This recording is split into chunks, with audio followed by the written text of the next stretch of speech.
distinctions that have been recognized by many actors, including these Iranian-backed groups in the Middle East, and that has made it difficult for the U.S., even as it tries diplomatically, militarily even, to try to keep these conflicts separate. Oren Lieberman, CNN in the Pentagon. And that does it for us. I'm Paula Newton. Stay with us. My friend and colleague Bianca Novolo continues right after the break. Only United Healthcare Medicare. From Finland, but Scandinavia generally still cold, but some heavy rain across the Alps down into Italy through the Balkans, and then behind it, waiting in the wings, a brief respite before the next system pushes in, bringing yet more wet and windy weather. Some heavy rain across parts of northeast and South Africa, also stretching up into Madagascar and Mozambique. Behind it, we've got some warmth across South Africa. Seasonal rains continue close to the equator, a little bit quieter into North Africa. Few scattered sharp showers moving their way across the Middle East over the next few days. Could be some pretty sharp ones close to the Levant and into northern Iraq. Monsoon rains have withdrawn. We've got a good deal of quiet weather across parts of India and Pakistan at the moment. A few scattered showers down to the south, not really amounting to too much at all. And then moving away from South Asia to Asia itself, well, a little bit cooler than it should be at this time of year across parts of southern Japan. Seeing a little bit of showery rain into the north, quiet across much of China, seasonal rains south of that into Malaysia and Indonesia, but not amounting to too much either. And then finally over into Australia and New Zealand, a lot of quiet weather around in Australia over the next few days. A little bit cooler in Sydney than it has been. Breezy for Brisbane, wildfires a threat here over the next few days, and rain easing from New Zealand to a quieter, improving picture. Free speech is meaningless unless you allow people you don't like to say things you don't like. After winning, like the people were so proud and it was so intense. Сказав моїй дружині, треба збиратись, треба піднімати дітей. Почалась війна. I never thought I was going to be a famous movie person. When big names talk, they talk to the BBC.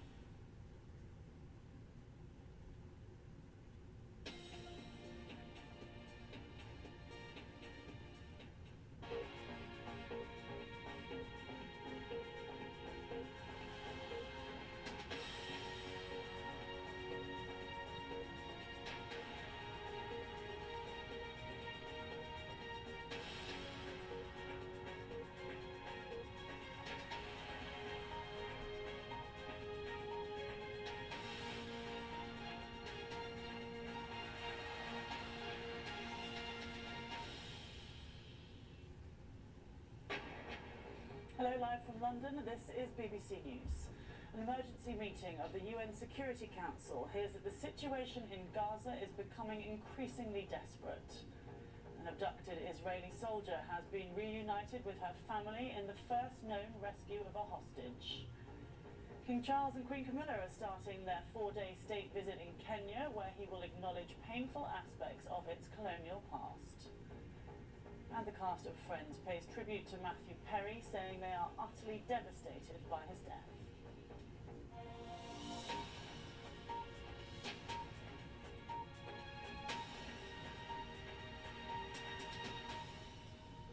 Hello, I'm Lucy Gray. The head of the United Nations Children's Agency, UNICEF, has said that more than 420 children are being killed or injured in Gaza every day as Israel continues its bombardment of the territory. Speaking at the UN Security Council, Catherine Russell said the numbers, sourced from Gaza's Hamas-controlled health ministry, should shake council members to the core. Israel says it's targeting Hamas, which is designated as a terrorist organisation by the UK and other governments, following the attacks of October the 7th that killed 1,400 people and saw more than 200 taken hostage. Our Middle East correspondent Yolan Nell reports. Shrouded in darkness, the Gaza Strip is pummeled from the air by Israeli airstrikes, with flares raining down to mock targets. And by day, the devastation and the huge human cost is clear. It was the subject of a briefing given to the UN Security Council last night. According to figures from the Palestinian Ministry of Health, some 40% of the more than 8,300 people killed in Gaza were children. The true cost of this latest escalation will be measured in children's lives, those lost to the violence and those forever changed by it. More than 420 children are being killed or injured in Gaza every day, a number that should shake each of us to our core. More than 3 weeks after Israel endured its bloodiest ever day of attacks, it's been expanding its military operation to obliterate Hamas, which controls Gaza. Israeli tanks are now slowly advancing, and the Israeli Prime Minister rejects any idea of a truce. Calls for a ceasefire are calls for Israel to surrender to Hamas, to surrender to terrorism, to surrender to barbarism. That will not happen. Overnight, a glimmer of hope for Israelis, celebrating after a soldier said to have been rescued by the army in Gaza was brought home. Some 238 hostages, Israelis and foreigners, snatched on the 7th of October, remain captive. Earlier, these 3 Israeli women had been shown in a video put out by Hamas. When I saw the image of Danielle on TV, my heart almost stopped. My wife and I were on one hand shocked, but on the other hand we felt relief that we saw her alive and that we see her. Until today we didn't know anything about her. Entire neighbourhoods in Gaza are being rendered unrecognisable. This 5th war in 15 years is the most brutal yet. And beyond the fighting, conditions grow tougher by the day. Aid agencies saying that a small increase in the supplies now getting in isn't nearly enough. Yolande Nell, BBC News, Jerusalem. And Yolande joins me now live from Jerusalem. If you could talk us through, Yolande, what it's been like in the overnight. I mean, more bombing we're hearing, and the IDF talking about how it's striking all parts of the Gaza Strip now. That's right, so really heavy explosions in the northern part of Gaza could be seen from the southern part of Israel as day broke this morning, these plumes of smoke rising up. And the Israeli military in its latest briefing said that it was focusing on the northern part of the Gaza Strip, saying that this was the centre of gravity of Hamas, but at the same time saying there had been strikes all over the Palestinian territory, and that its troops, it said, were moving slowly and meticulously as they expanded this ground operation. Also just seeing a line coming in on the agency saying that Israel's Home Front Command is warning of hostile aircraft intrusion near the Red Sea city of Eilat. In terms of what Prime Minister Netanyahu has been saying, he's talked very much about how he's rejecting any calls of a ceasefire. Huge pressure building from the international community on Israel at the moment to discuss and talk about and consider these potential pauses to allow humanitarian aid in, but he very strongly said yesterday that now is not a time for ceasefire, now is a time for war. That's right. So, I mean, the Prime Minister was speaking to foreign journalists, and he repeated once again that really Israel was going into Gaza to dismantle Hamas. Those were his words.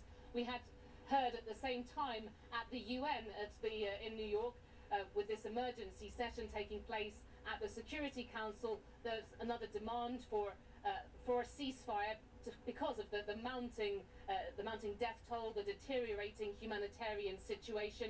But it was very interesting to have one after another of the heads of UN agencies coming out, talking very much about this dire humanitarian situation, with the head of the humanitarian agency, OCHA, saying that really the scale of the horrors being endured by civilians as they search for food, water and medicines was something on a new scale.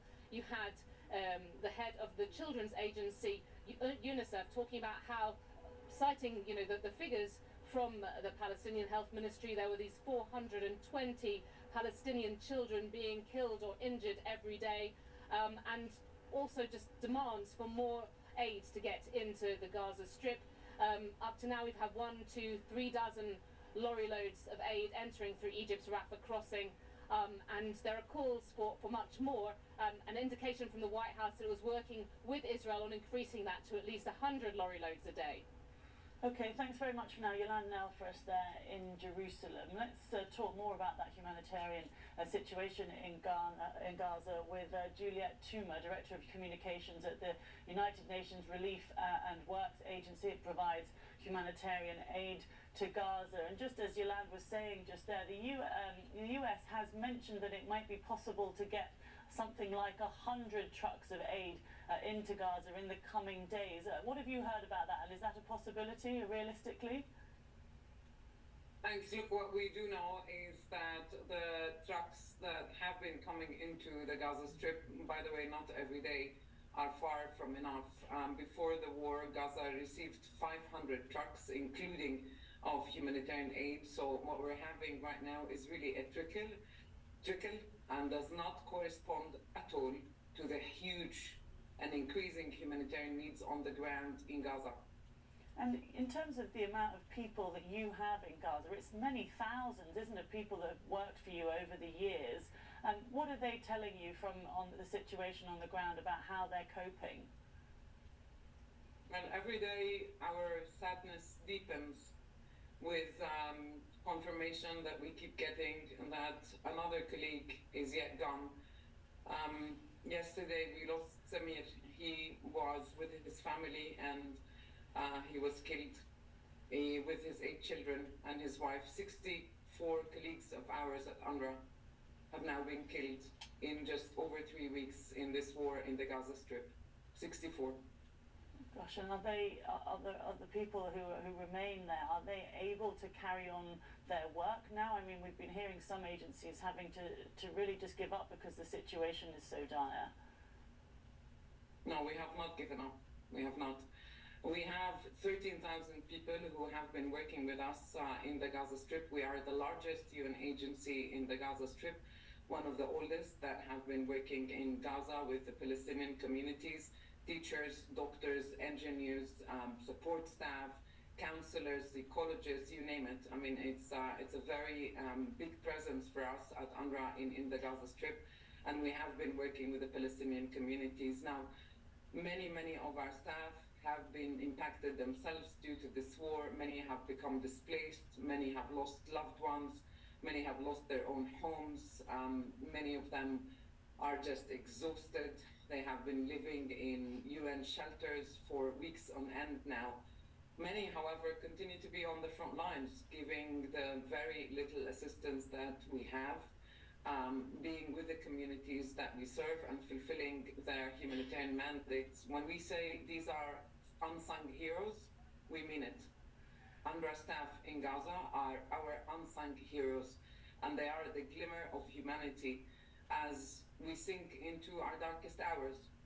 We've seen some images of warehouses of aid being stormed and people taking some of the supplies. How are you coordinating getting some of the aid that is coming through to people? What is the process in terms of how you prioritize who gets what and where is it? Is it just staying very near to where the border crossing is, or is it spreading out further? So first of all, these trucks that have been coming in are not at all enough, and they do not have fuel on them, which we really need to continue our humanitarian operation in the Gaza Strip. What happens is that normally it's very late at night, we get notification that the trucks have been cleared. Our teams go under a sky full of airstrikes. They risk their own life, go and pick up the supplies, and then we start the sorting process and then on to distribution to the communities. Okay, thank you very much for talking to us. Juliette Toomer there from UNRWA. Well, let's speak now to Abdul Basir Hassan from BBC Arabic in Cairo. And if I could ask you perhaps about how in aid crossing from Egypt into Gaza in the coming days. What do you know about that and the likelihood of it actually happening? Yes, like 60 trucks have already passed through the Egyptian gate of the Rafah crossing, but unfortunately late in the day we have learned that only 26 of them have passed through the Palestinian gate, which means that more or less half of the trucks have been waited for a long time, seemingly at a zone inside the Israeli territory, south of the Rafah crossing, where the inspections are seemingly or reportedly by many sources, including UNRWA and Egyptian officials, that it takes long to load, unload, inspect the shipments at this zone before they return to the gates. By yesterday night, there should have been about 150 trucks have passed to Gaza since the start of allowing or the flow of shipments into Gaza on October 21. Today, we have learned from sources at the Rafah border from the Egyptian side that more trucks are being ready to pass on once they get the green light in order to move into the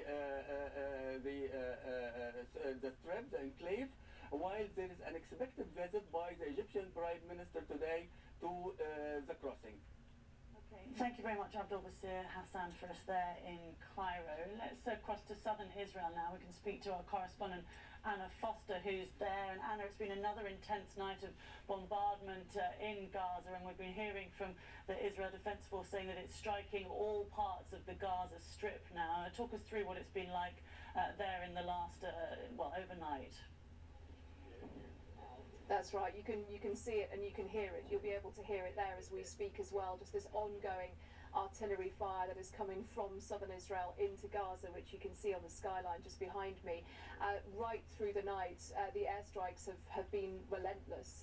They really have continued 24/7 now. And as Benjamin Netanyahu, the Israeli Prime Minister, described it as the second stage of what will be a long and difficult war. So we see on the ground, we see pictures released by the Israel Defense Forces of their infantry troops actually operating inside Gaza, pictures of tanks and armoured vehicles on the beaches there. And we know the IDF say that they have struck 300 or so targets just in the last 24 hours, everything from buildings that were being used by Hamas as command and control centres to that underground network as well, which really spreads extensively through Gaza. I think there are concerns as well. A lot of people have talked about the concern that is where the hostages are being held, the more than 220 hostages of all different nationalities who were taken from Israel by Hamas on the 7th of October. The concern that they are down there as well. So I think while Israel is pushing forward a pace with this military operation, of course it is not a quick job. You know, the kind of urban warfare that they are involved in Gaza just now is a slow, it'll be a real sort of grinding attrition as they try and push forward and obviously think about those hostages at the same time. I think, certainly what the Israeli military are saying is that this will take weeks, if not months. Just on that issue of the hostages, we saw yesterday the families of the hostages holding a press conference, begging for the military forces to keep them at the top of their minds when they're launching these offences, but also a sort of one moment of hope, really, in that there was this one Israeli soldier who was freed and has been reunited with her family. That's right. We don't really know too many details about how that happened, about how she was actually rescued and reunited with her family. And simultaneously yesterday, we also saw this video that Hamas had released of three of the hostages clearly under duress, speaking to the camera, urging Benjamin Netanyahu, the Israeli Prime Minister, to do some sort of deal, some sort of prisoner swap to try and get them back. Now that, of course, was very difficult for people in Israel to see as they were, in this white tiled room, again, clearly speaking under duress by Hamas. The families of the hostages have formed what seems like a very solid grouping. They are working together to try and speak regularly to the highest levels of the Israeli government. They were concerned a few days ago that they weren't being given these meetings with people like Benjamin Netanyahu, with Yoav Gallant, the Israeli defense minister. They really want not just the Israeli government, not just the Israeli military, but people around the world, I think, to know the names and the faces of those hostages, to keep them in the front of their mind as we talk about not just this ongoing military operation, which puts them at huge risk, but also as we continue to consider the humanitarian situation for more than 2 million civilians who are also living there in Gaza under bombardment as well. Thanks very much, Anna Foster, for us there in southern Israel. And just a line coming through to us from the Reuters news agency talking about the air raid sirens which have gone off in the area of the Red Sea city of Eilat today. Israel's military saying that the alert concerned a possible hostile aircraft intrusion, and Israel radio reporting that Israel has shot down a drone over the Red Sea. Around the world and across the UK, this is BBC News. Let's take a look at some other stories making the news now. Two of Boris Johnson's closest aides during the first months of the pandemic, Dominic Cummings and Lee Cain, are to give evidence to the COVID inquiry today. It's after the inquiry heard on Monday that the UK's top civil servant had told colleagues at the time that the former Prime Minister could not lead at the height of the pandemic.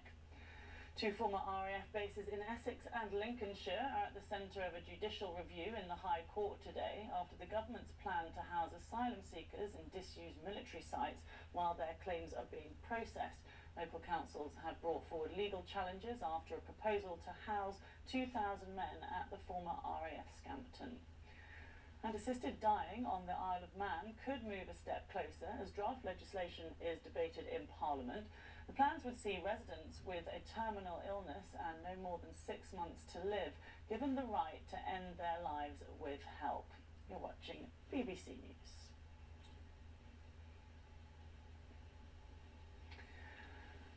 Right, some breaking news to bring you now as police in the central Japanese city are responding to reports of a shooting incident at a hospital. Let's take you live now to Tokyo and speak with our correspondent Shaima Khalil. What can you tell us about what's happened, Shaima? Well, we've just been looking at footage from local TV channels, and it showed security personnel as well as ambulances and security vehicles surrounding that area. We also have seen footage of a man who was carrying a gun, making it quite obvious to the security personnel standing outside. He was standing at the entrance of a post office, which is said to be very close to the hospital where the shooting happened. We understand from security sources that two people were shot in that hospital, in the Chua General Hospital, in a very densely populated neighborhood with very, very close proximity to a school, for example. Two people were shot, a doctor in his 40s and a patient in his 60s. We understand that then the suspect was at large, and then the development that a man had been holed up in a post office with someone else there with him. We don't have that confirmation yet. But we also know that there's a possibility that the shooting happened from outside the hospital. So the shooter was outside shooting at the two people from a window. It's still a developing situation. The man is still said to be in that post office. This is a very rare incident in Japan. Shootings are not an everyday occurrence in Japan. In fact, gun ownership is extremely difficult in this country that has very, very strict rules. Civilians are allowed to carry or to possess hunting rifles, but a person has to go through a lot of checks, exams, even mental checks. Their neighbors are also asked about them and their behavior before they're allowed to own a gun. We've had a couple of major incidents this year, the biggest of which was that attempt to throw an explosive homemade explosive device at the Prime Minister Fumio Kishida earlier in the year, which of course he escaped. But again, this remains very rare in Japan. Okay, thanks very much for now, Shaima Khalil, there joining us from Tokyo. We'll keep across that story and bring you any more details as we get them. King Charles and Queen Camilla are beginning their state visit in Kenya, their first trip to a Commonwealth country since he became monarch. The royal tour comes as the East African nation celebrates the 60th anniversary of its independence. Joining me now is our Deputy Africa editor, Anne Soy, speaking to us now from Nairobi. Hello to you. He's going to address the difficult aspects of Britain's colonial past, isn't he, today? Talk us through what we can expect from this visit.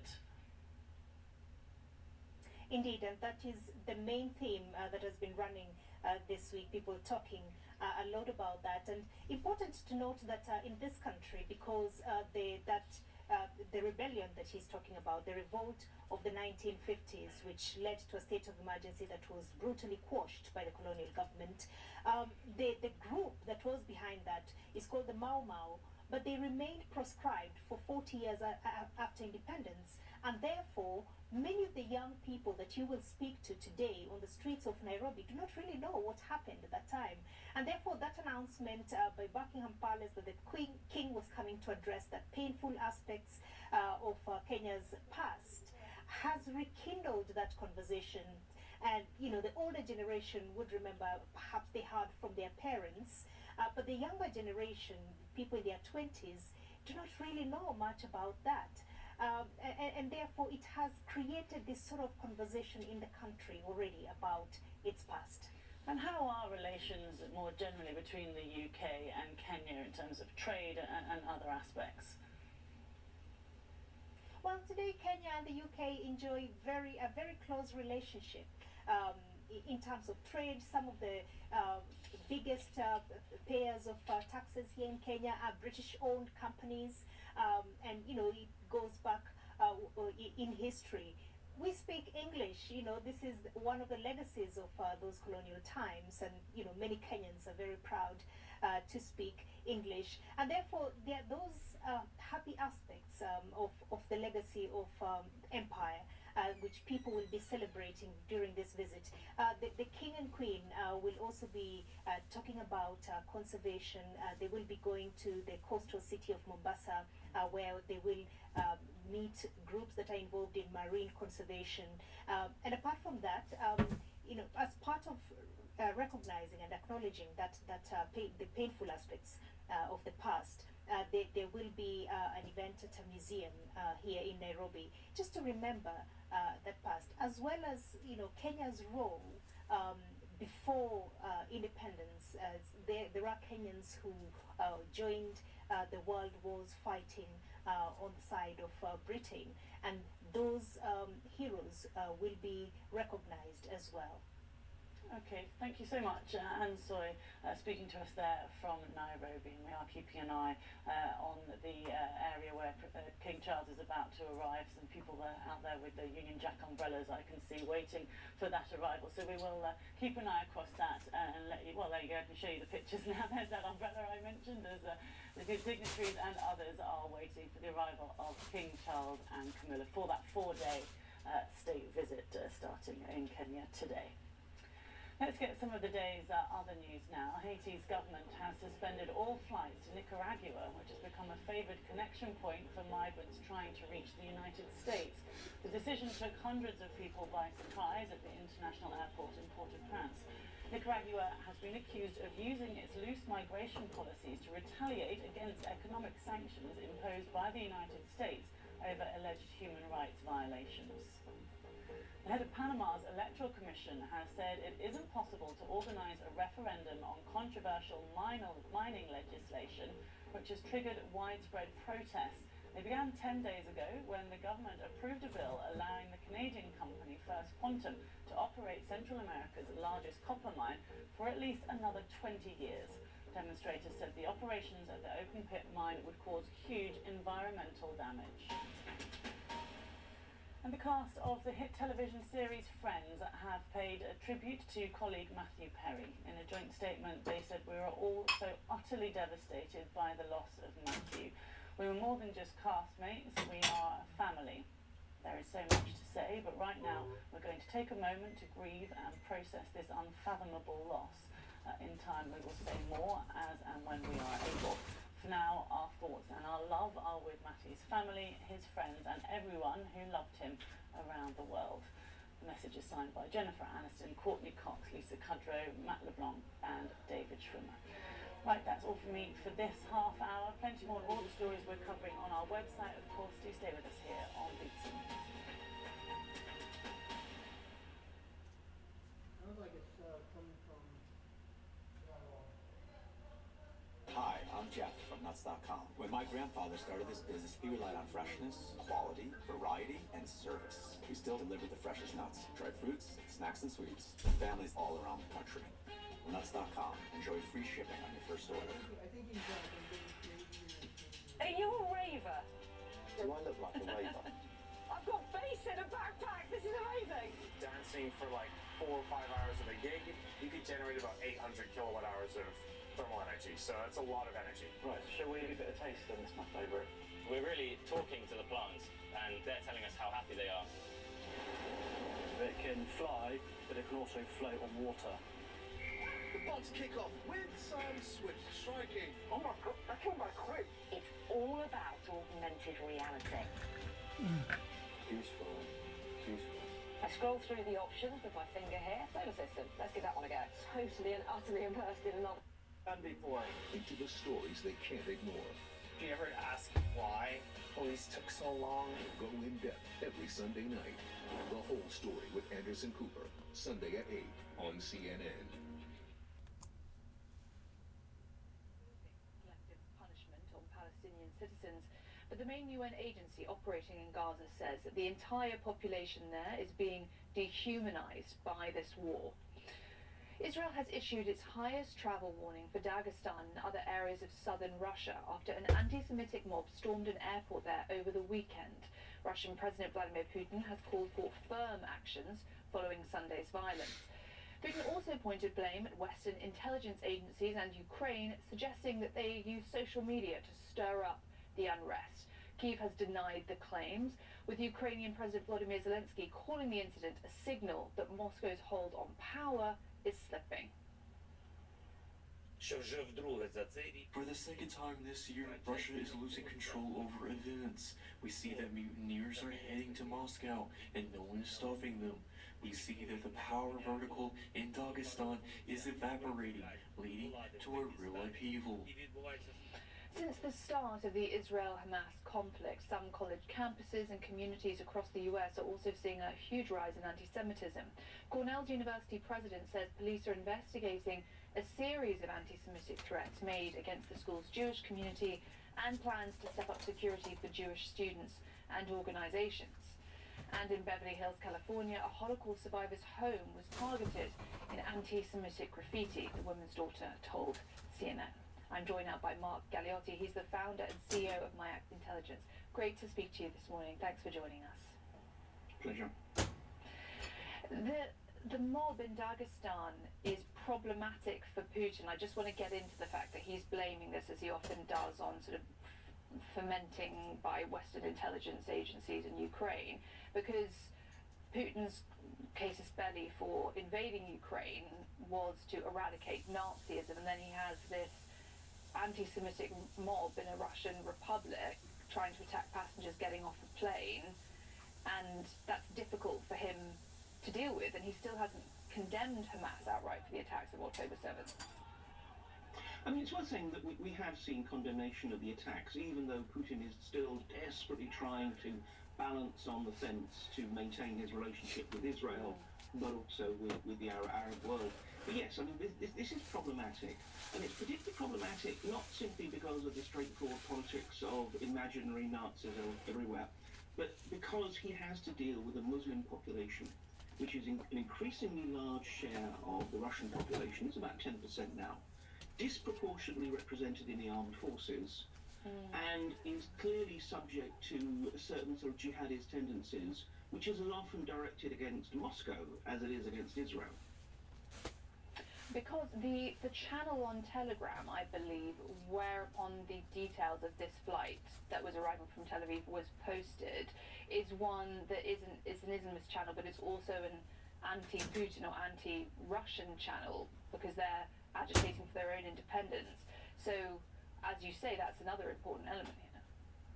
Yeah, exactly. And this is the admittedly rather flimsy basis on which these claims whereby they're saying, oh, it's all down to foreign secret services and such like.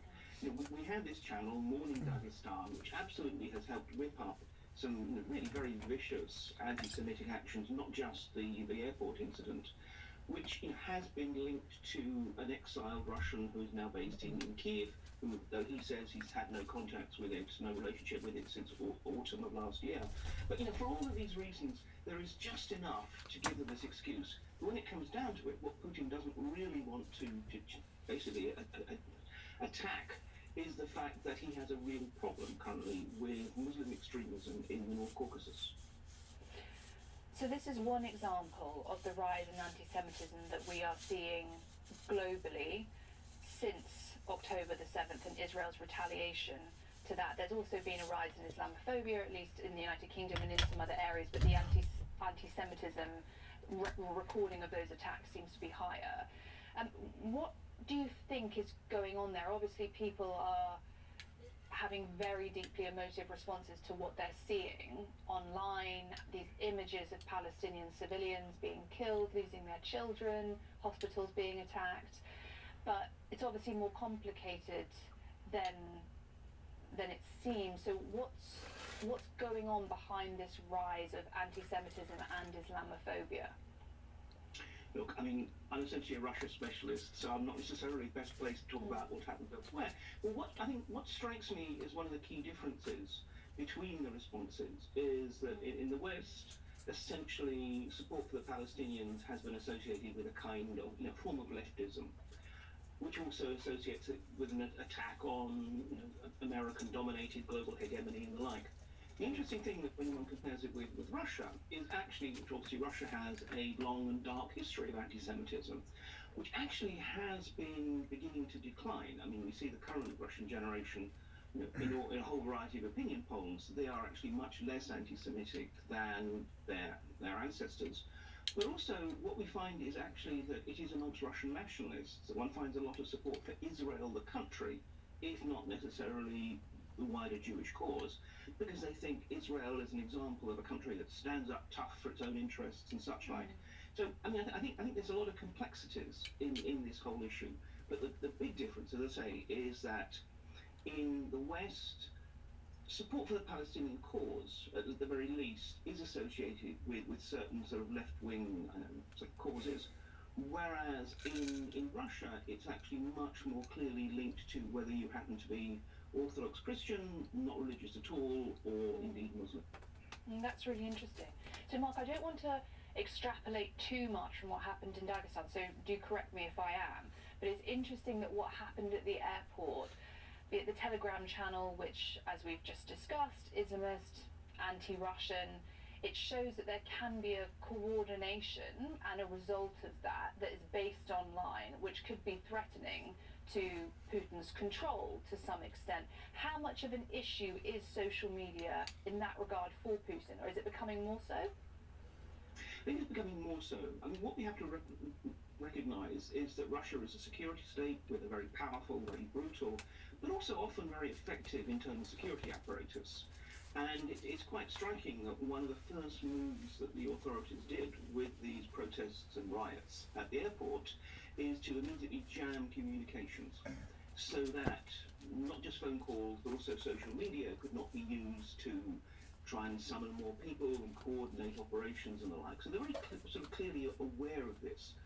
The problem is, for the Kremlin, is that you have a whole variety of different organizations, different social media channels, which have been very active in the North Caucasus, trying to stir up young Russian citizens who happen to be of Muslim origin against the Kremlin. And Russia's internet is not like China's. It's not one in which actually the state can create this sort of massive firewall around the country.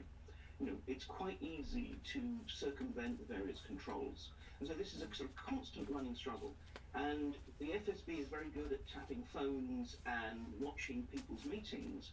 It still has a lot of trouble actually handling the social media side. So a lot of the agitation against Moscow has indeed moved into social media. That's fascinating. Mark Galeotti, really interesting to talk to you. Thank you so much for joining us this morning. Thank you.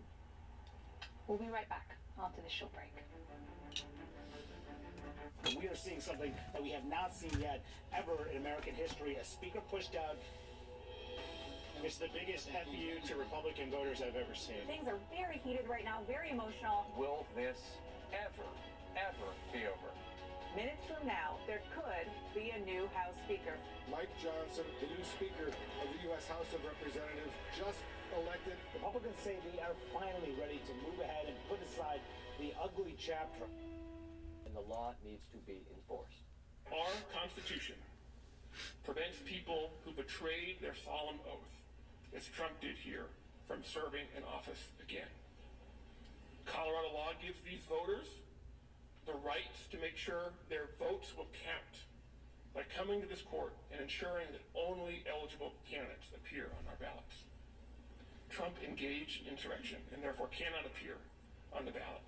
So that's the perspective of the challengers. Of course, on the other side of that courtroom was Donald Trump's attorneys, the former president not attending this trial in person. Instead, he has a team of lawyers there, and they have been making the case that this lawsuit is improper.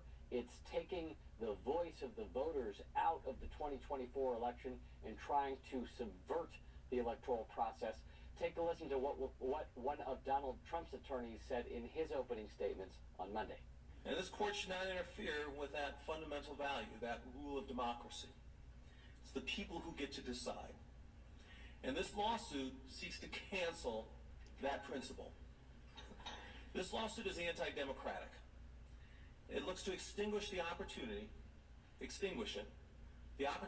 for millions of Coloradans, Colorado Republicans and unaffiliated voters to be able to choose and vote for the presidential candidate they want. So we're expecting more witness testimony on Tuesday. This trial is supposed to go all week, and then eventually the judge in Denver has said that she wants to issue a ruling by Thanksgiving. But that's not going to be the final word. No matter who wins, who loses, everyone I've spoken with is expecting an appeal in this case that may go all the way to the U.S. Supreme Court. Marshall Cohen, CNN, Washington. The stars of Friends have broken their silence over the death of their castmate Matthew Perry.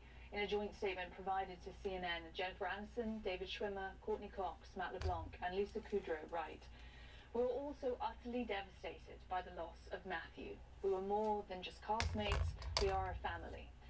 There's so much to say, but right now we're going to take a moment to grieve and process this unfathomable loss." Perry starred as Chandler Bing on the hit NBC sitcom from 1994 until 2004, and he died Saturday at his home in LA. The cause of death has not yet been determined, and Matthew Perry was 54. We'll be right back. The Sonic Scrubber by Black Wolf. Charcoal infused silicone cleaning power when you shower. Clean and exfoliate everywhere. Get 20% off now at GetSonicScrubber.com. If your roof is showing danger signs like streaks or raised shingles, it could be trouble. And a new roof could cost 10,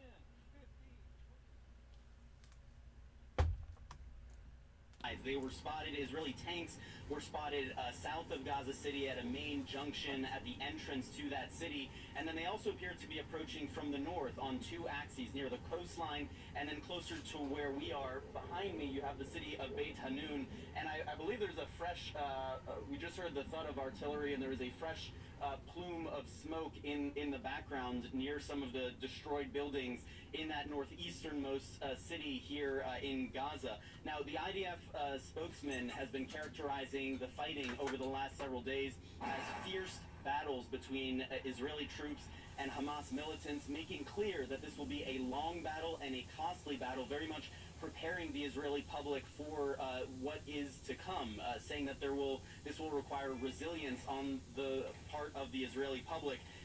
The IDF says that they have struck over 300 targets in just the last day, and as I said, they appear to be closing in on Gaza City on several axes. All of this as the Israeli Prime Minister Benjamin Netanyahu makes clear that there is a time for war and a time for peace. He said that now is a time for war, rejecting calls from other world leaders for a potential ceasefire. And amid the news that Israeli soldier was freed in an Israeli ground operation overnight the previous day, making clear that he also believes that Israeli ground operations also open up the possibility of freeing additional hostages, effectively rejecting the criticism that this Israeli ground operation puts those hostages at risk, saying that it opens up the possibility to potentially free more, and that it also ramps up the pressure on Hamas, strengthening the Israeli hand at the negotiating table.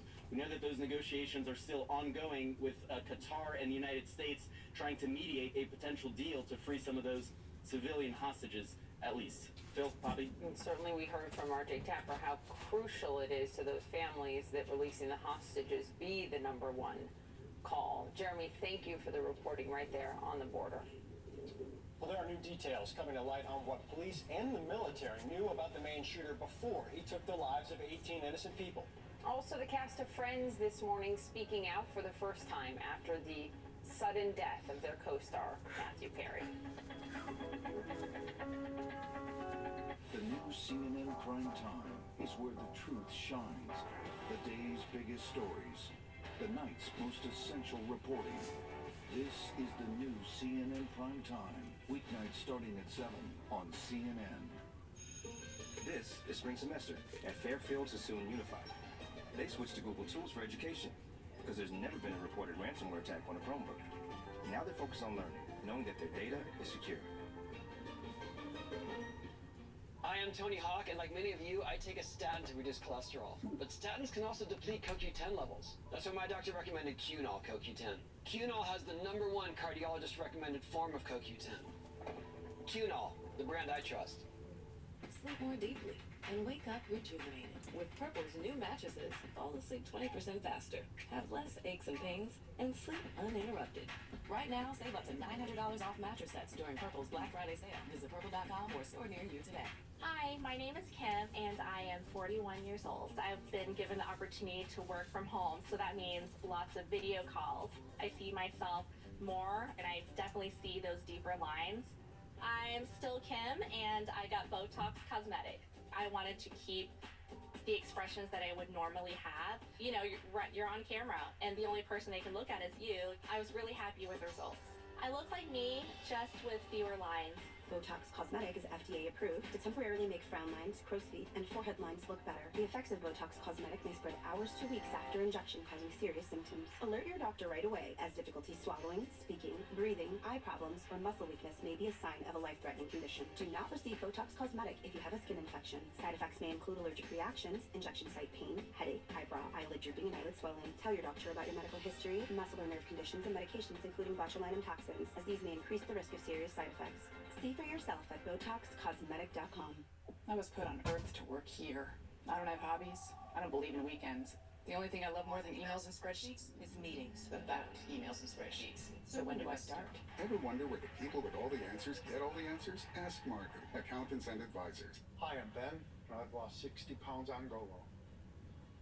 With other programs I've tried in the past, they were unsustainable, just too restrictive. With GoLo, I can enjoy my food, and the fear and guilt of eating is gone. Kate's going big and going home for the holidays. That's the plan. At Michael's, she got everything to make cookies that were anything but cutter. Turn ideas into I did it. Discover the fine art of relaxation and rejuvenation. The perfect place to watch the world go by. Big waves, big smiles. There's always something to do. Just 10 minutes from downtown Victoria.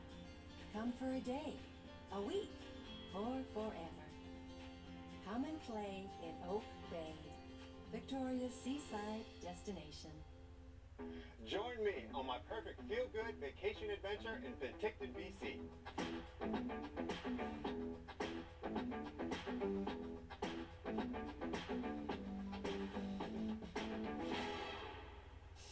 Well, that might leave a mark.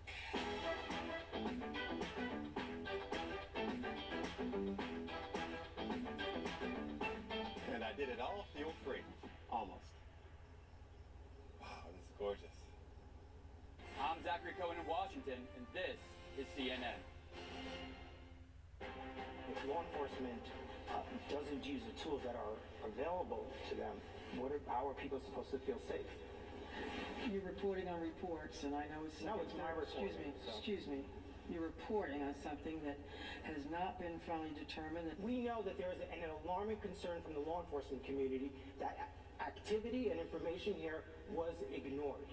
And the simple answer is, why was that done, and are you concerned about that? I think those kinds of facts are yet to be determined. You're making assumptions. I'm not willing to make those assumptions.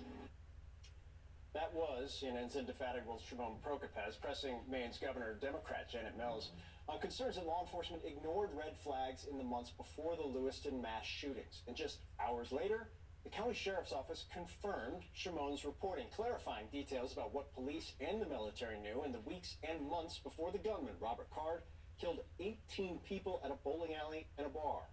Almost 6 months ago, the gunman's son and ex-wife contacted the sheriff's office to report that his mental health was, quote, in question, reporting he was hearing voices in his head saying derogatory things about him, and that he recently picked up 10 to 15 handguns and rifles from his brother's house. Officers in his Army Reserve unit shared those concerns. Also, after a medical evaluation in July, the Army declared that he, quote, should not have a weapon and was, quote, non-deployable over concerns of his well-being. He also spent 14 days over the summer at a psychiatric hospital. Police visited Card's home twice in September after his Army unit reported, quote, Card is having psychotic episodes where he's hearing voices that are insulting him, calling him a pedophile. Card is also making threats to shoot up the Saco National Guard facility. Annie McCabe is with us, CNN senior law enforcement analyst. Those are the facts, by the way. The governor said what she said. But what Shimon reported are the facts that were then verified by the sheriff's office. You also have the reporting from the Army there. It's the people who have lost so much. I want you to listen to Leroy Walker Sr. He is the father of Joey, who was killed in the restaurant. He was on with us Friday in just a heartbreaking conversation. And now here's what he says about all the signs that were missed. I think we've seen enough facts to know that they totally missed what this man was capable of doing. They should have removed this man's guns immediately. This man went rampant on people saying that he was going to do this, and we still let him run around 2 or 3 months later. Is he right?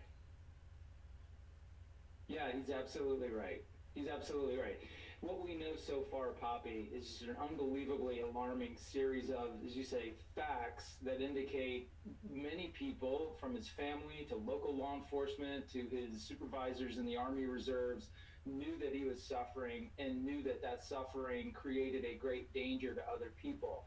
What didn't happen here was proactive action that would have taken him away from those weapons. Now, the complicating factor is it's also not 100% clear how they would have done that legally, because we're talking about Maine, and Maine does not have a red flag law. So, you look first to the psychiatric treatment that he received in July. Well, the FBI has already told us that there was no entries in any of the systems, the background check systems, that would have prohibited him from purchasing additional weapons. That means even though he was treated in a facility, he was not adjudicated a mental defective. There was no court that demanded that sort of treatment. Maybe it wasn't an involuntary commitment. We really have to see the records to know that. But nevertheless, that's the first big miss. There's no record of an involuntary commitment that would have prohibited him from buying guns. And then the second miss here is Maine doesn't have a red flag law. So in a state with a red flag law, back in May, when his family members went to law enforcement and said, we're really worried about him, he's struggling, and he has 10 to 15 guns, if there were a red flag law, they could have gone in front of a judge right away and removed those weapons. Maine doesn't have that. They have a yellow flag law that requires that he be taken into custody and evaluated. And for whatever reason, law enforcement did not do that. To that point, Andy, and yes, the yellow flag law has a couple more steps to it, including a law enforcement official having to sign, I believe, an affidavit, a medical professional as well. As you were noting, everything that we know about what happened in this process seems to lead one to believe that those were acceptable or possible thresholds to clear in this case. And I think the question I have is, we've seen this play out so many times where this turns into a battle between agencies on whose fault it is. There are bureaucratic problems, things weren't entered into the NICS system. I don't know that I've ever seen something so clear-cut that shouldn't get spun away as agencies infighting or bureaucracy. This was a disastrous failure. No question. You are absolutely right. It was a failure that resulted in a disgusting massacre of violence. This is the worst one of these I've seen maybe since the South Carolina church shooter. But nevertheless, what we need here is for the authorities in Maine to get together, pull these facts together, add to them the things that we don't know yet, and be transparent about saying exactly what happened. There was failure here, no question. And now this community and these families have a right to know how this happened, because it's important to know how it's not going to happen in the future. And until we have that level of transparency and accountability, I don't think you can have any faith that it won't happen again. Yeah, it's such a valuable point. Amy McCabe, we appreciate your expertise, as always. Thank you.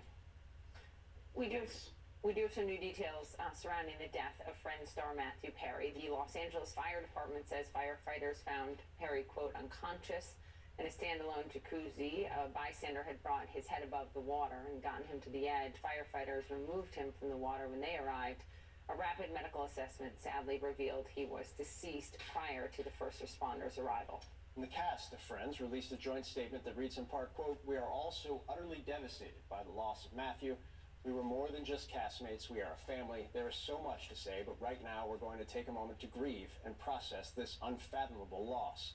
Perry reflected the bond between castmates in HBO's Friends reunion special in 2021. Just watch. The best way that I can describe it is after the show was over, at a party or any kind of social gathering, if one of us bumped into each other, that was it. That was the end of the night.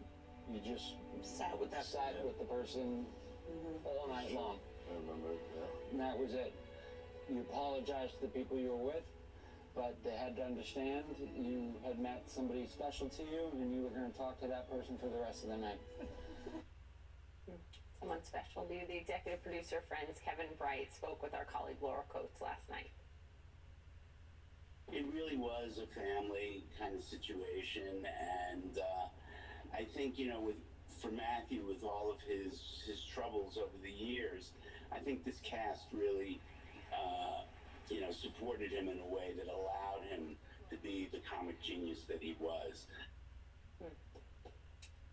He was such a gift on our TV screens, but to so many people in need in those final years of his life. And I feel like the cast was home base for him too. And I love that. Totally.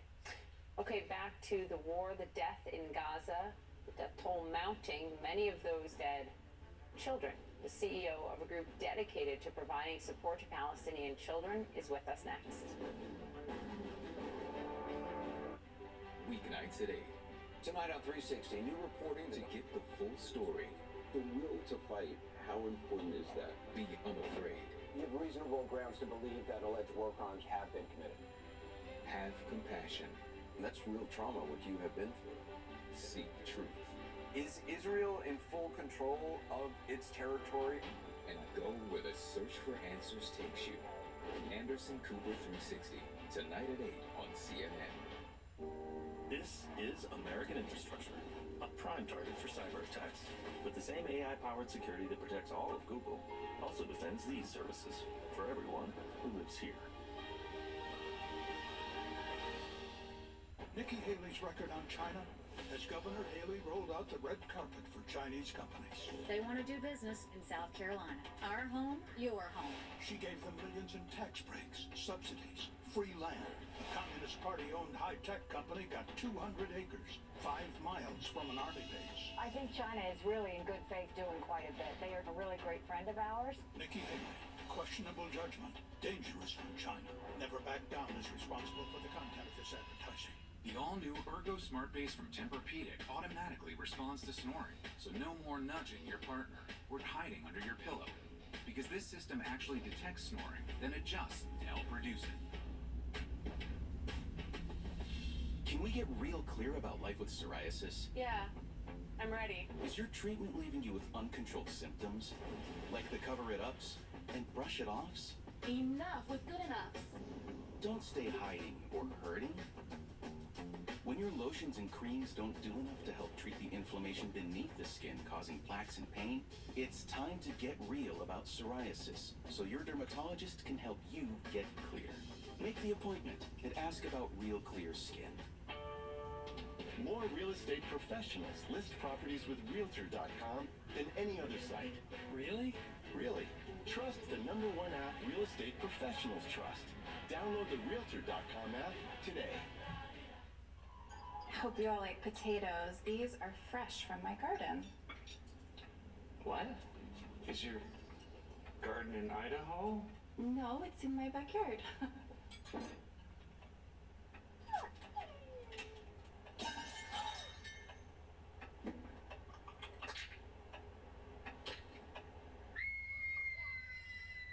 Don't let this happen to you. Always look for the Grown in Idaho seal. At Granger, we know the ones who get it done wear a lot of hats. That's why we're always here for you with professional-grade products and the knowledge to help answer tough product questions. Call, click Granger.com, or just stop by. Granger, for the ones who get it done. When Lila was ready to sell her ring, she sent it to Worthy, where they took care of everything and auctioned it on her terms. Then, Worthy sent Lila her money. You're worthy of more. Get started at Worthy.com. Trust and Will has taken the process of creating your will and made it easy. Like while you're lounging on the couch, easy. All documents are state specific, legally valid, and start at just $159. Find the plan that's right for you at trustandwill.com. Guys, listen up. Want to try the strongest FDA-approved ED meds available? If appropriate, get maximum strength generic Viagra prescribed online at 95% off. Just $2 per tablet at RexMD.com. I'm Priscilla Alvarez at the White House, and this is CNN. Welcome back. The humanitarian crisis in Gaza is deepening as Israel continues its offensive in the Gaza Strip, and the war disproportionately impacting the children of Gaza, who make up more than half of the enclave's population. We do want to warn you, some of the images you will see throughout this segment, they're very difficult to see, but they're also very important to see. CNN obtained video from inside of Gaza. It shows children killed during the war, their names written in Arabic on their legs just so they could be identified. It is a practice, the photographer who captured those images told CNN, that has become much more common. According to Gaza's health ministry, which we should note is controlled by Hamas, more than 3,000 children have been killed since this war began. The organization Save the Children says that number is higher than the annual number of children killed in conflict zones around the world since 2019. With me now is the CEO and the president of Save the Children, Yanti Saripto. Her organization has 25 staffers on the ground in Gaza as we speak. Good morning to you. Hi. We know that Israel has said, okay, more aid can come in, 100 trucks a day. It's about a fifth of what normally comes into Gaza. Is that aid getting to the kids?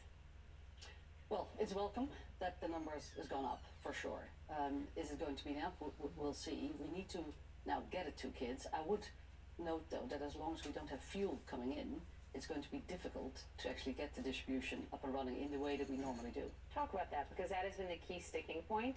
There have been some U.S. lawmakers, Democrat Chris Murphy told us on this show, you gotta let fuel in. The position of the Israeli government is no. Hamas takes the fuel, they say, we will not let it in. What happens if fuel is not allowed into Gaza to children?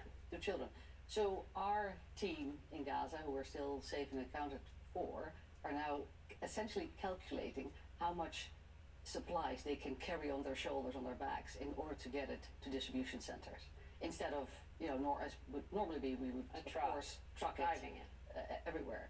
Fuel also doesn't, if you don't have fuel, you don't have ambulances. You don't have incubators taking care of premature babies. You don't have dialysis machines. So a lot of things don't work without fuel. The bakeries that are supported by the World Food Program cannot make bread. So without fuel, a lot of that aid it's great that the number of trucks has gone up, but a lot of that aid will not be as effective.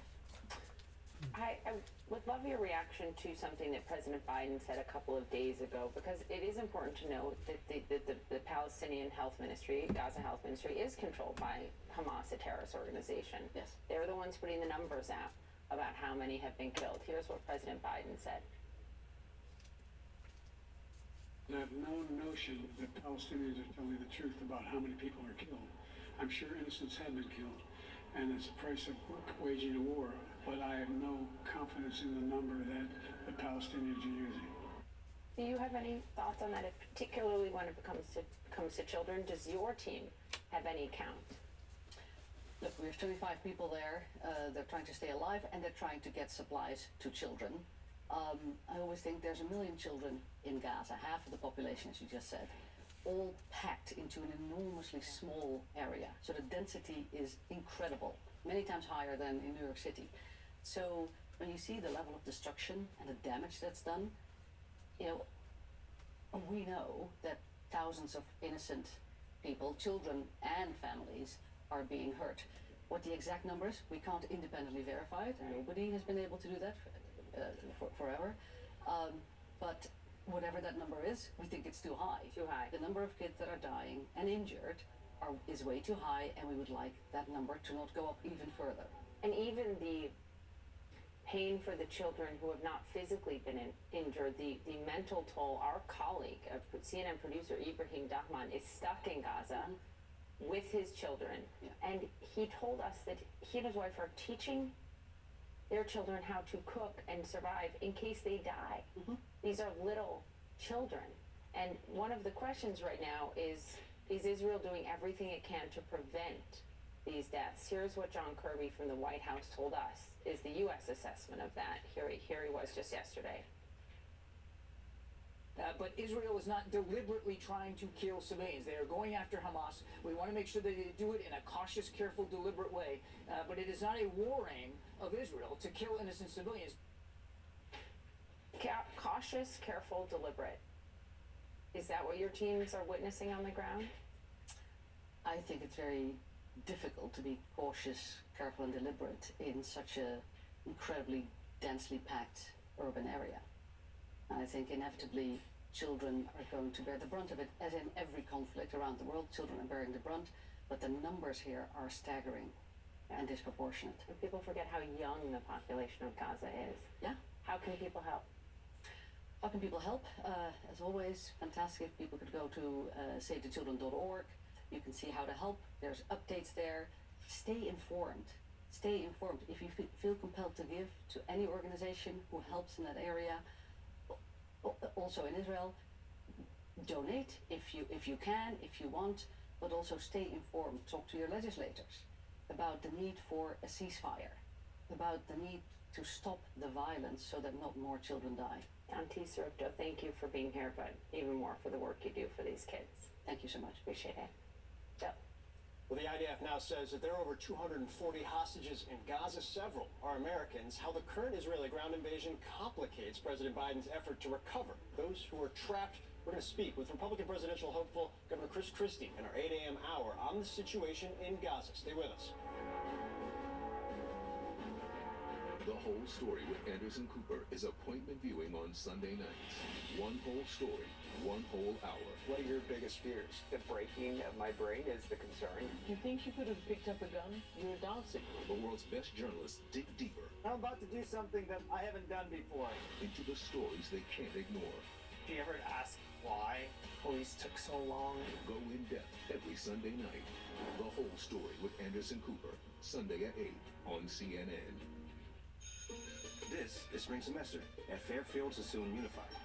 They switched to Google Tools for education because there's never been a reported ransomware attack on a Chromebook. Now they're focused on learning, knowing that their data is secure. Mom, what's that? Nothing. Just get in the car. Let's go. Come on. Who did that? Get in right now. Did you paint it or something?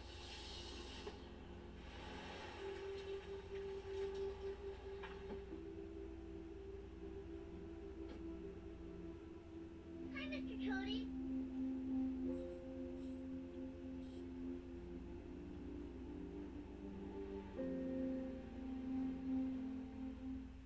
I was stuck. Unresolved depression symptoms were in my way. I needed more from my antidepressant. Vraylar helped give it a lift. Adding Vraylar to an antidepressant is clinically proven to help relieve overall depression symptoms better than an antidepressant alone. And in Vraylar clinical studies, most saw no substantial impact on weight. Elderly dementia patients have increased risk of death or stroke, report unusual changes in behavior or suicidal thoughts. Antidepressants can increase these in children and young adults, report fever, stiff muscles, or confusion, as these may be life-threatening, or uncontrolled muscle movements, which may be permanent. High blood sugar, which can lead to coma or death, weight gain, and high cholesterol may occur. Movement dysfunction and restlessness are common side effects. Stomach and sleep issues, dizziness, increased appetite, and fatigue are also common. Side effects may not appear for several weeks. I didn't have to change my treatment. I just gave it a lift.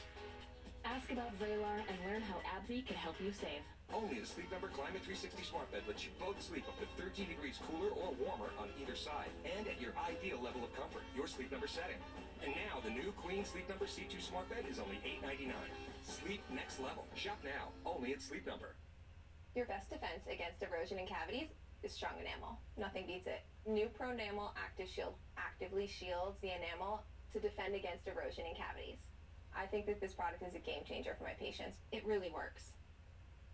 The new CNN Prime Time is where the truth shines. The day's biggest stories. The night's most essential reporting.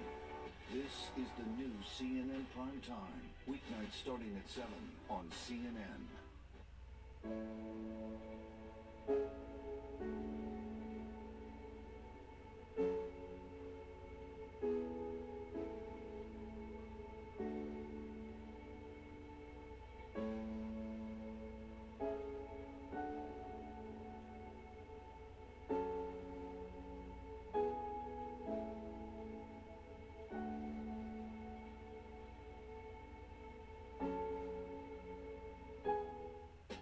I'm prepping dinner, and instead of putting all my vegetable scraps into the garbage, which can really stink up my kitchen, I put all of them into Lomi.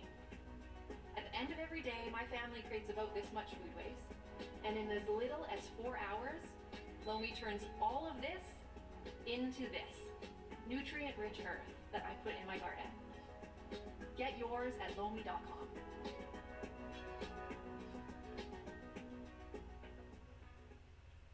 I'm Natasha Bertrand at the Pentagon, and this is CNN.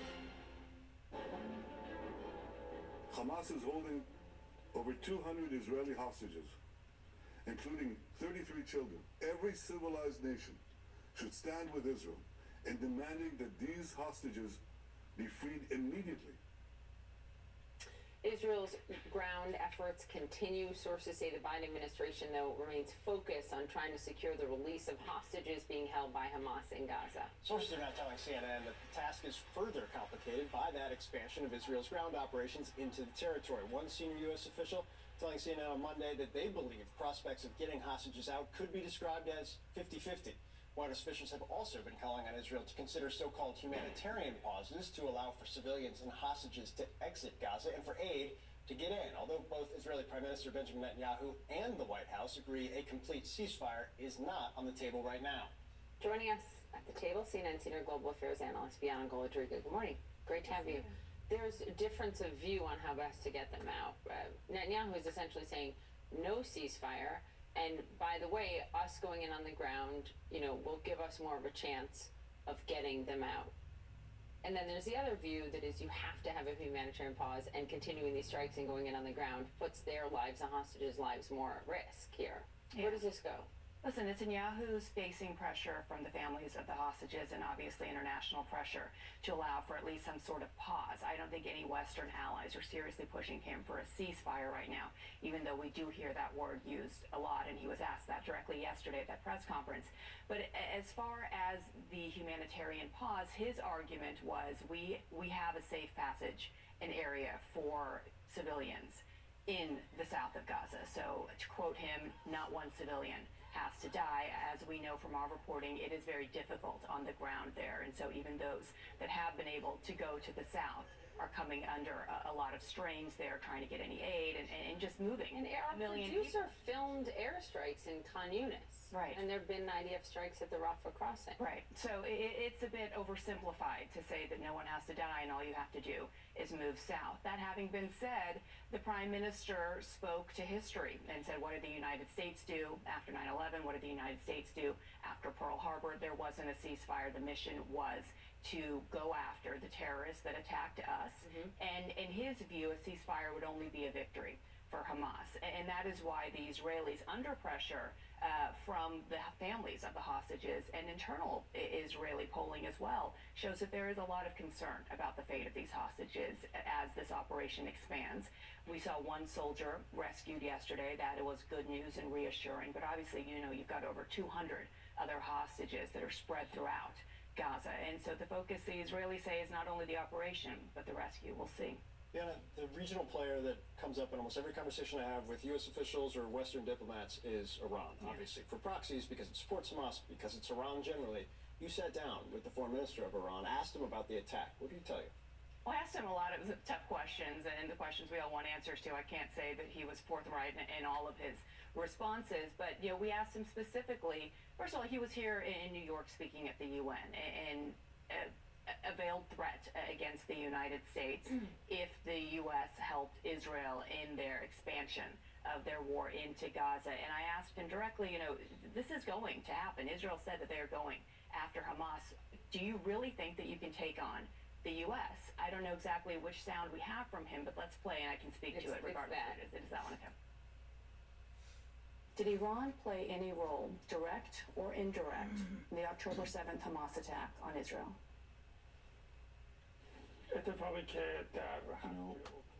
What happened on 7th of October in the occupied territories of Palestine?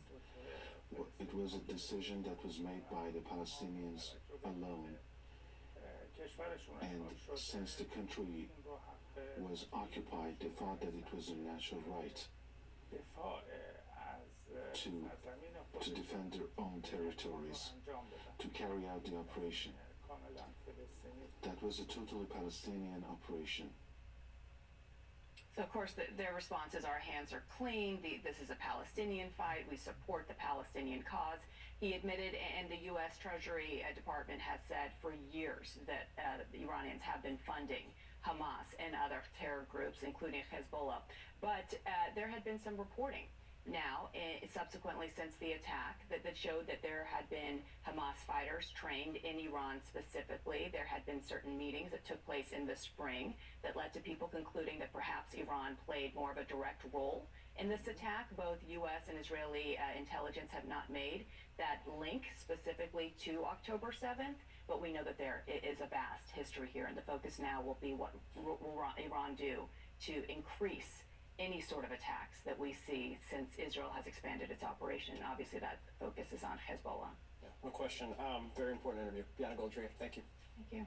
Thank you. So also, a sharp uptick in anti-Semitic attacks happening in America and around the world. The threats and fear, especially right now on college campuses. That's next. More real estate professionals list properties with Realtor.com than any other site. Really? Really. Trust the #1 app real estate professionals trust. Download the Realtor.com app today. Life, diabetes. Each day is a unique blend of going, doing, and living. Lucerna Protein Smart with 30 grams of protein to help keep you moving. Uniquely designed with Carb Steady to help manage blood sugar response. Lucerna, bring on the day. He hits his mark center stage and is crushed by a baby grand piano. You're replacing me? Customize and save with Liberty Bibney. He doesn't even have a mustache. Only pay for what you need.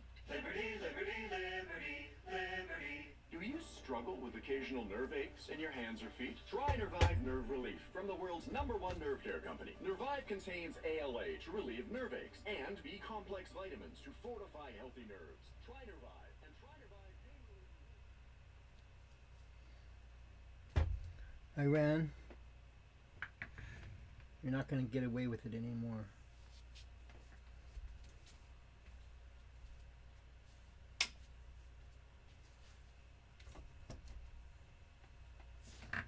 A song by Paul Beckman, Paulo Rainbow song.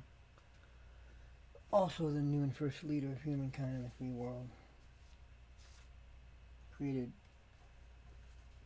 October 31st, 2023, Halloween.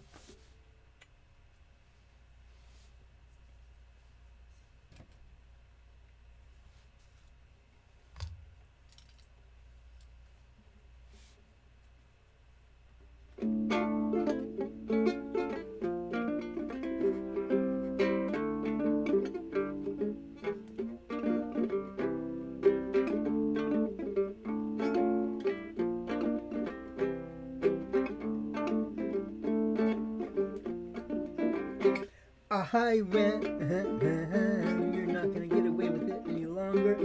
Iran, you're not gonna get away with it any longer. Iran, you hear those words? Well, take heed. You're not gonna get away with it any longer. You see, stop trying to destroy Israel. Stop trying to destroy the USA, America. Now I'll also tell you one more thing, yeah.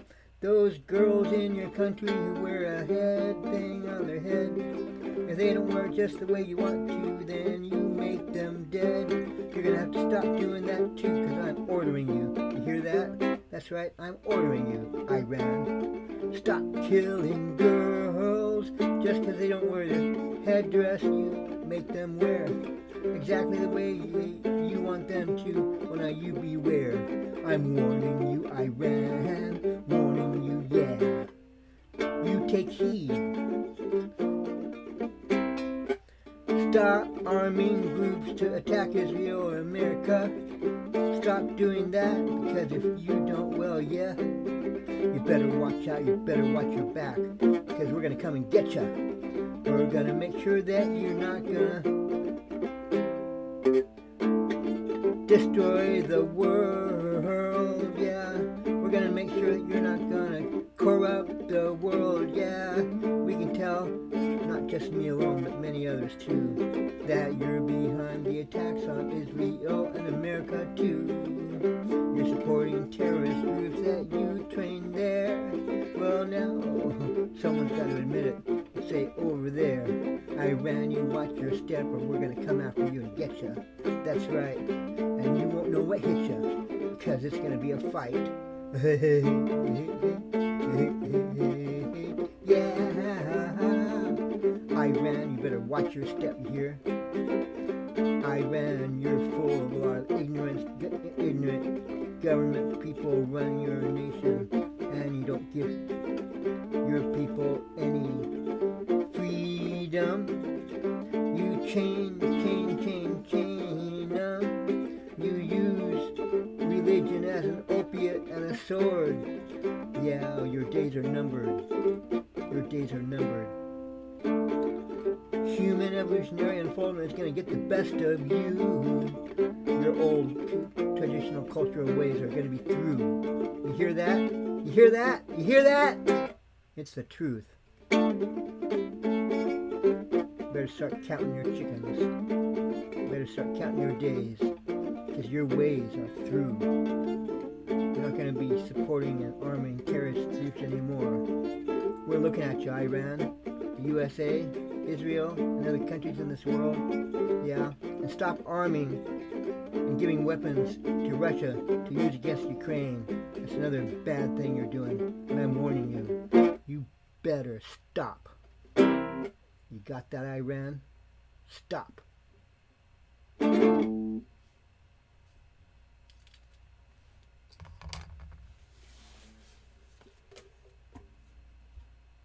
And mark my words. That's a threat.